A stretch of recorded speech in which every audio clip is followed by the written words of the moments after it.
Aujourd'hui, je vais vous enseigner le fonctionnement des anges. Je vous donnerai 5 clés capitales pour bien fonctionner en tant que croyant, en tant que chrétien avec les anges. Mesdames et messieurs, bonjour à toutes et à tous. Bienvenue encore une fois sur un autre épisode, toujours avec le prophète Lovie Elias. Et le thème de notre message, vous l'avez certainement compris, eh bien ce sera comment marcher permanemment avec les anges. Vous devez comprendre qu'en tant qu'enfant de Dieu, qu'en tant que chrétien, vous avez le devoir d'utiliser tous les avantages que le ciel vous a conférés. Parce que le ciel possède des avantages que Dieu nous a légués, d'accord, lui dans son immense grâce, et nous a légués en tant que ses enfants, en tant que enfants de Dieu, en tant que chrétiens. Et donc, si par malheur nous ignorons, d'accord, l'un de ces principes, si par malheur nous négligeons ou que nous ignorons,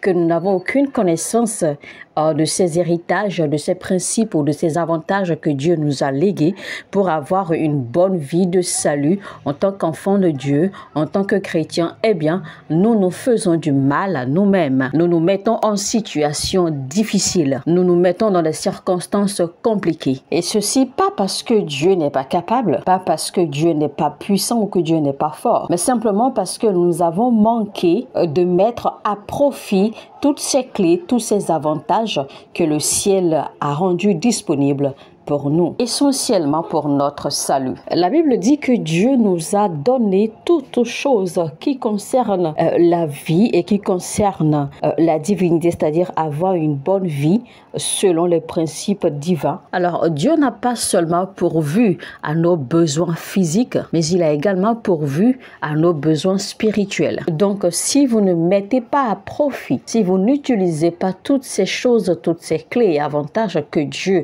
vous a légués, eh bien, vous allez souffrir inutilement et vous allez même penser que Dieu permet ou que Dieu reste silencieux à votre souffrance. Il y a beaucoup de mythes et de mensonges ou alors de vérités mal dites, d'accord, autour des anges. Donc, beaucoup de choses, beaucoup d'analyses, d'accord, qui sont faites à propos des anges, en fait, sont fausses. Il faut comprendre, c'est vrai que l'Église essaie tant bien que mal de se protéger, d'accord, des actes idolâtres, ce qui est justifié. Mais il faut se rendre à l'évidence, il faut donner de la place à chaque chose, il faut expliquer chaque chose, il faut mettre les choses à la lumière pour que tout le monde comprenne véritablement, d'accord, les vérités et les mystères qui existent et qui doivent être utilisés à notre propre avantage en tant qu'enfant de Dieu. Il faudrait, d'accord, en fait, discuter autour de cela pour réellement comprendre ce que c'est que véritablement l'idolâtrie et ce qui n'est pas l'idolâtrie, et également ce qui est permis devant Dieu et ce qui n'est pas permis. Nous faisons beaucoup d'efforts pour vivre selon les principes divins. Nous faisons tous ces efforts, mais malheureusement, en même temps, nous mettons de côté, nous négligeons la nature,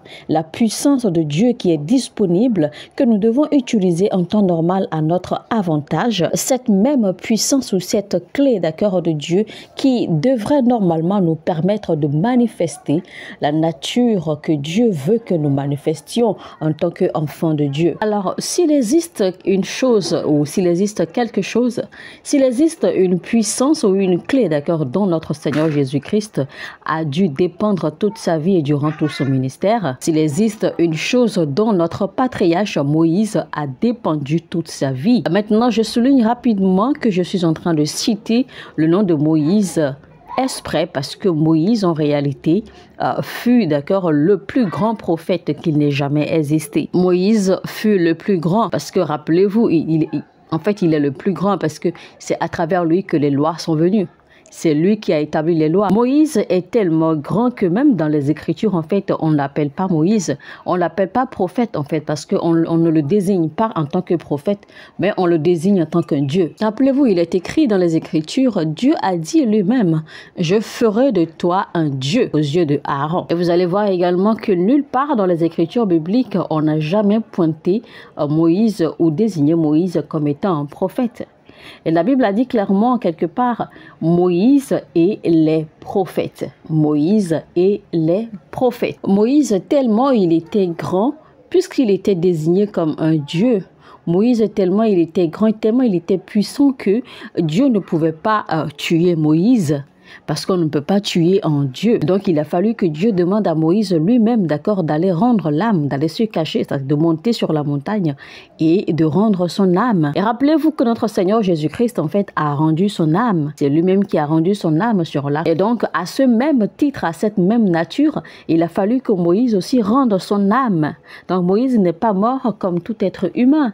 Moïse avait simplement disparu comme un Dieu. Et Dieu ne l'a pas, en fait, enlevé. Dieu lui a demandé, d'accord, de rendre son âme. Maintenant, pour revenir sur la même nature, je vais parler rapidement de Jean-Baptiste.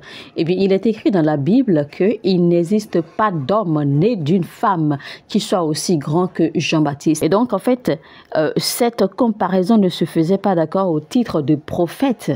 Mais cette comparaison se faisait en fait selon la nature humaine de Jean-Baptiste. Parce que Jean-Baptiste, en fait, c'était pas un prophète, ce n'était pas un Dieu. Il était un homme né d'une femme et de la conception d'un homme avec une femme. Il était né, il était un homme ordinaire, un homme naturel. Il était un homme comme tous les autres, mais la Bible nous fait signaler que il n'a jamais existé un homme aussi grand que lui. C'est pour cela que la Bible a désigné un homme aussi grand que lui. Une autre comparaison, enfin, j'essaie de vous faire voir également, d'accord, la façon dont il faut comprendre le contexte des écritures bibliques. Alors, la Bible dit par exemple que Moïse est l'homme le plus doux, le plus tendre, le plus gentil qu'il ait jamais existé sur la face de la terre. Rappelez-vous aussi que Moïse n'a pas voyagé à travers le monde entier. Donc, en réalité, ce verset, d'accord, parlait de Moïse dans le contexte selon là où il était. C'est-à-dire que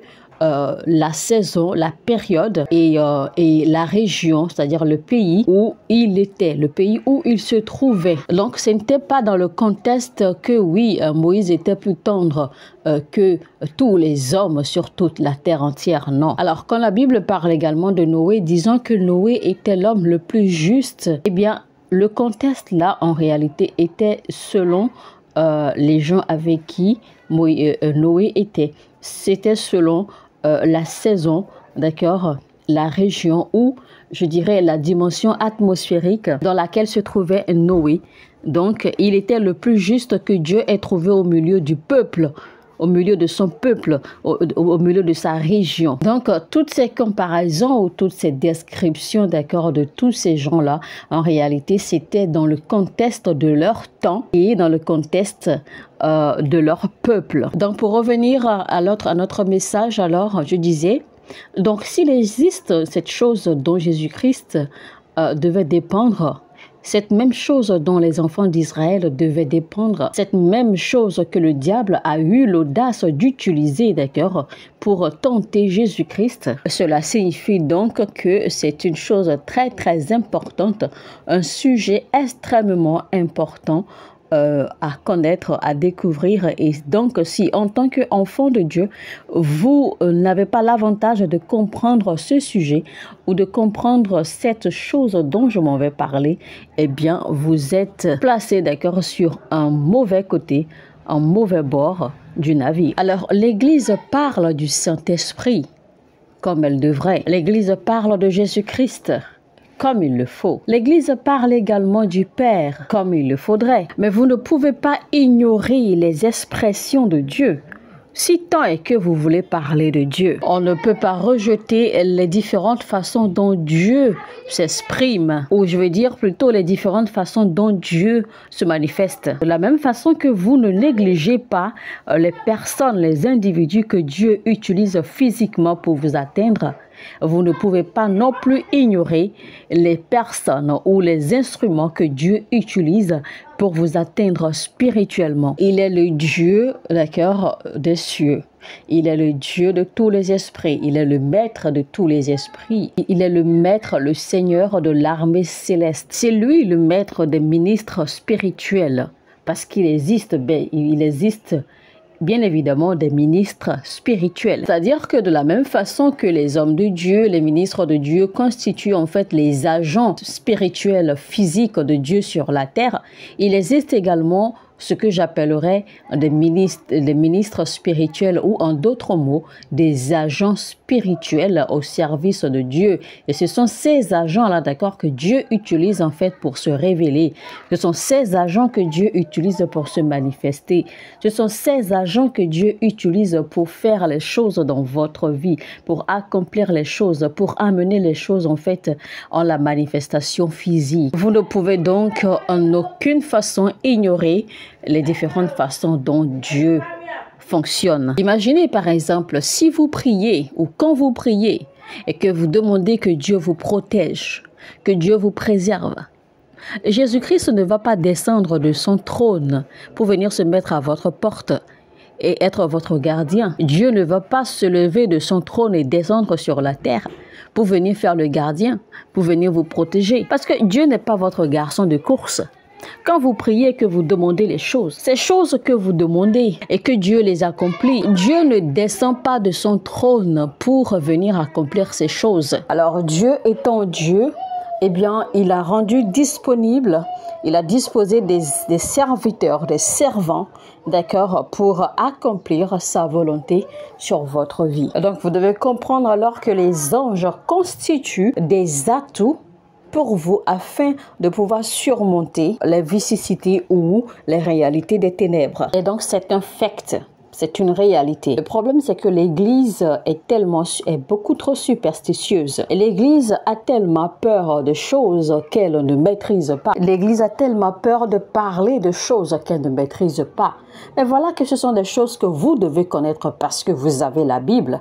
Et ces choses sont dans la Bible. Et donc, vous devez les connaître. Lisons Psaume 91, versets 11 et 12. Alors, le verset dit, « Car il ordonnera à ses anges de te garder dans toutes tes voies. Ils te porteront sur leurs mains, de peur que ton pied ne heurte contre une pierre. » Vous voyez bien que ce verset est très clair. Ça veut dire que ce sont les anges qui sont en charge de votre vie. Ce sont les anges qui sont en charge de votre vie. Je le répète, ce sont les anges qui sont en charge de votre vie. Ça veut dire que c'est eux qui sont au contrôle de votre vie. C'est eux qui veillent sur vous. C'est eux qui sont en autorité sur votre vie pour conduire votre vie. C'est eux qui prennent soin de vous. Donc, Dieu vous a donné les anges pour faire toutes ces choses dans votre vie. Donc, les anges vous regardent, les anges vous voient, les anges observent tout ce que vous faites. Dieu est également présent puisque Dieu, il est omniprésent. Dieu est toujours là. Dieu vous voit. Dieu vous regarde. Mais il existe un protocole de fonctionnement dans le ciel. Et c'est ce que beaucoup de personnes ne savent pas en fait. Maintenant, beaucoup de personnes ignorent complètement qu'il y a un ange qui suit chacun de nous. Jour et nuit, cet ange nous suit, d'accord, au pas, il nous suit à la lettre, il nous suit à la loupe. Et cet ange prend note en fait de toutes nos actions, de tout ce que nous faisons, de toutes nos paroles, de tous nos faits et gestes. Cet ange prend note à la lettre. C'est pour cela que après votre mort, quand vous montez au ciel, il y a des témoins. Ce sont les anges en fait qui sont les témoins, d'accord, pour en fait ouvrir votre livre et parcourir votre livre de vie et pouvoir faire, d'accord, pouvoir remonter dans les rapports. Parce que l'ange qui est présent sur la terre et qui vous suit de façon permanente, d'accord, a déjà fait les rapports de chaque activité de votre jour, de chaque jour de votre vie sur terre. Donc, cet ange, alors, au dernier jour, quand ce sera le moment des jugements, eh bien, cet ange va se présenter comme témoin parce que rien ne peut être établi sans un témoin. Donc, Dieu ne peut pas vous mettre devant une barre, devant une cour de justice, devant une cour de jugement sans qu'il n'y ait des témoins qui puissent témoigner de vos actes, qui puissent rapporter, d'accord, vos actes, qui puissent en fait justifier ou affirmer vos actes sur la terre. Donc les anges prennent des rapports si détaillés. Les rapports que les anges prennent, les notes que les anges prennent de vous sont extrêmement détaillés à la dernière finesse. C'est pour cela que le roi David a dit, s'est adressé à l'ange et il a dit: tu as récupéré mes pleurs, tu as récupéré mes larmes. Ne sont-ils pas écrits dans tes livres? Rappelez-vous, il est écrit dans la Bible: tu es au courant de toutes mes voies. Tu es témoin de mes sorties, tu es témoin de mes retours. Tu es témoin de mes allers-retours. Il serait donc injuste, d'accord, que Dieu lui-même ait à se déplacer pour vous suivre partout, pour voir en fait, ou alors pour prendre note de vos actes de chaque jour. Il serait vraiment injuste. Donc, il existe un protocole, d'accord, qui est bien suivi, très ordonné dans le ciel. Est-ce que seulement vous savez que quand Adam et Ève étaient dans le jardin, quand ils faisaient leur truc, et quand même les moments où ils ont désobéi à Dieu et sont tombés dans le piège du diable et tout, est-ce que vous savez seulement qu'il y avait des anges présents dans le jardin? Évidemment, il y avait des anges qui étaient présents dans le jardin, qui observaient tout, qui voyaient tout. Les anges vivaient dans le jardin avec Adam et Ève. Rappelez-vous aussi, quand Dieu a chassé Adam et Ève du jardin, qui a-t-il positionné, d'accord, à l'entrée du jardin pour empêcher que nul n'ait accès? C'était un ange. Dieu avait positionné un ange, d'accord, à l'entrée du jardin pour empêcher tout accès. Et cet ange vivait dans le jardin. Cet ange vivait dans le jardin, c'est pour cela qu'il a fallu que ce soit lui, d'accord, que Dieu ait positionné là. Dieu n'a pas eu besoin de déplacer un autre ange du ciel pour être positionné à ce poste. Alors, le verset 12, d'accord, du psaume 91 dit ceci. Ils te porteront sur leurs mains, peur que ton pied ne heurte contre une pierre. Ils te porteront sur leurs mains.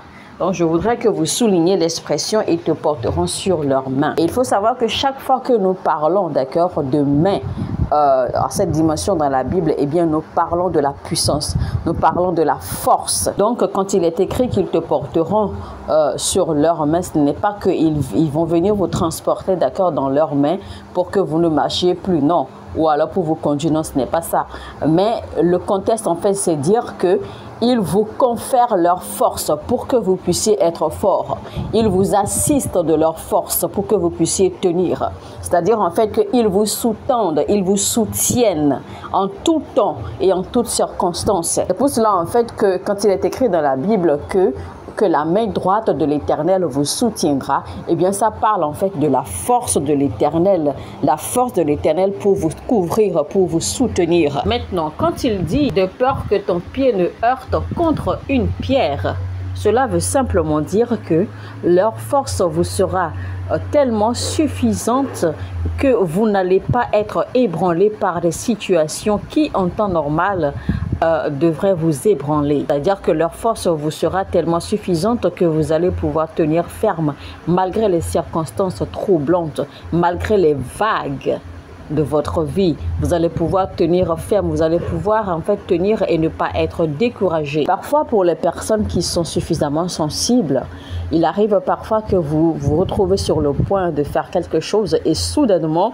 eh bien le truc vous dit de ne pas faire, ou soudainement quelque chose vous arrête, quelque chose vous stoppe, quelque chose vous empêche tout de suite, d'accord, de faire ce que vous avez à faire. À quoi est-ce que vous pensez à ce moment-là? C'est très simple. C'est simplement l'ange qui est à côté de vous. C'est l'ange en fait qui est destiné, d'accord, à veiller sur vous, qui vous a empêché de faire cela, qui vous a stoppé, qui vous a touché, d'accord, ou qui a touché votre conscience pour que vous ne commettiez pas une erreur. Le principe en réalité, la loi en réalité, c'est que les anges sont là pour vous assister. Les anges sont là pour vous aider, pour vous conduire. Mais si vous rejetez leur assistance, eh bien, ils vont se retirer calmement. Chaque être humain qui est né sur la terre, il y a des anges disponibles ou disposés, d'accord, pour les assister, car c'est la première mission des anges. Voilà pourquoi il est si malheureux et inquiétant quand on voit, quand certains êtres humains vendent leurs âmes, parce qu'en réalité, la sécurité que Dieu, d'accord, a rendu disponible autour de chaque être humain est si vaste qu'en temps normal, aucun être humain ne devrait perdre son âme. Parce que les anges sont disponibles en fait pour vous empêcher même de commettre des erreurs, pour vous empêcher de commettre des choses, pour commettre l'irréparable. Les anges sont là disponibles pour vous empêcher, d'accord, de perdre votre âme. Mais malheureusement, certains, d'accord, perdent toujours leurs âmes. Dieu a rendu tout disponible. Il y a de la provision. Et Dieu nous a donné de la provision spirituelle et physique. Tout tout est déjà disponible pour notre sécurité, pour la sécurité de notre salut. Alors, si tant est que ce sont les anges, d'accord, qui sont au contrôle de notre vie, si tant est que les anges ont charge sur nous, si tant est que les anges ont la mission principale de nous assister, d'être à nos côtés, de veiller sur nous et tout cela, pourquoi est-ce que nous les ignorons? Pourquoi est-ce que nous les mettons de côté? Pourquoi est-ce que nous ne les mentionnons jamais dans nos prières ni dans quoi que ce soit que nous faisons? Pourquoi est-ce que nous ne parlons pas d'eux? Pourquoi n'avons pas nous de relation avec les anges? Et l'on s'étonne que l'Église n'a pas de puissance. Vous savez, quand nous invoquons Dieu, d'accord, pour la guérison, quand nous invoquons le ministère de guérison de Dieu, eh bien Dieu, c'est le Dieu qui guérit. Donc c'est pour cela que nous l'appelons Jéhovah Rapha. Est-ce que vous savez en fait, est-ce que vous pensez que c'est Dieu lui-même qui quitte son trône pour descendre sur la terre pour guérir les gens? Mais non, il y a un ange, d'accord? Il existe un ange qui est en charge de cela et son nom c'est Raphaël. Donc cet ange en fait c'est lui qui est chargé du ministère de la guérison et cet ange a toute une équipe, a tout un bataillon qui travaille avec lui. Donc eux c'est leur domaine, la guérison c'est leur ministère. Donc quand vous invoquez Dieu, Jéhovah Rapha pour la guérison, eh bien Dieu libère l'ange de la guérison qui est l'ange Raphaël et son équipe. Donc l'ange Raphaël se met en activité avec son équipe pour en fait manifester la guérison dans votre vie. Donc ce n'est pas Dieu qui descend de son trône pour venir accomplir cette œuvre, mais il utilise l'ange, d'accord, qui est chargé de cette mission de la guérison pour accomplir sa volonté, pour manifester sa puissance. Donc quand nous prions et que nous disons par la puissance du Saint-Esprit, en fait c'est vrai. Mais parce que c'est par la puissance du Saint-Esprit que les anges fonctionnent. C'est par la puissance du Saint-Esprit que les anges opèrent. En fait, le principe, c'est très simple. C'est de la même façon que Dieu est en train de m'utiliser, moi, homme de Dieu, ou tout autre homme de Dieu, d'accord, en fait, pour toucher les vies, pour toucher les destins, pour en fait opérer des miracles dans les vies des gens, etc., pour manifester les ossements des prières, pour manifester sa présence, sa puissance, sa souveraineté, etc. C'est de la même façon en fait que le principe. Donc de la même façon que Dieu m'a envoyé vers vous physiquement, de la même façon Dieu a déployé, a libéré des anges pour vous rendre ministère spirituellement. Dieu a déployé les anges à votre bénéfice, à votre avantage. Chers frères et sœurs, si seulement vous prenez conscience de cette vérité, de ces réalités angéliques, il y a beaucoup de combats spirituels que vous ne ferez même plus. Donc, la toute première mission des anges, d'accord, dans votre vie, c'est de veiller sur vous, c'est de vous garder, c'est de vous observer, c'est de marcher avec vous, c'est d'avoir le contrôle sur vous, vous guider, vous orienter, veiller sur vous, prendre soin de vous. Et ça, en fait, c'est pour manifester la nature de Jéhovah Shammah, d'accord, qui est toujours présent et qui veille sur vous, qui vous regarde. La deuxième mission des anges, c'est de vous sous-tendre, c'est-à-dire c'est de vous soutenir de leur force. C'est de vous soutenir, c'est de vous maintenir, c'est de vous assister, de vous prêter leur force pour que vous puissiez tenir ferme au moment de besoin. Alors, mesdames et messieurs, on va s'arrêter là, d'accord, pour le message. Ce sera donc la première partie. Rappelez-vous, c'était comment marcher constamment ou comment marcher de façon permanente avec les anges. Donc, il faut déjà reconnaître la présence, l'existence des anges, et comprendre également quelle est la mission ou quelles sont les missions des anges dans notre vie. C'était donc avec le prophète Lovie Elias. Je vous retrouve très bientôt pour la suite de ce message. Sur ce, je vous dis que Dieu vous bénisse et à très bientôt. Shalom.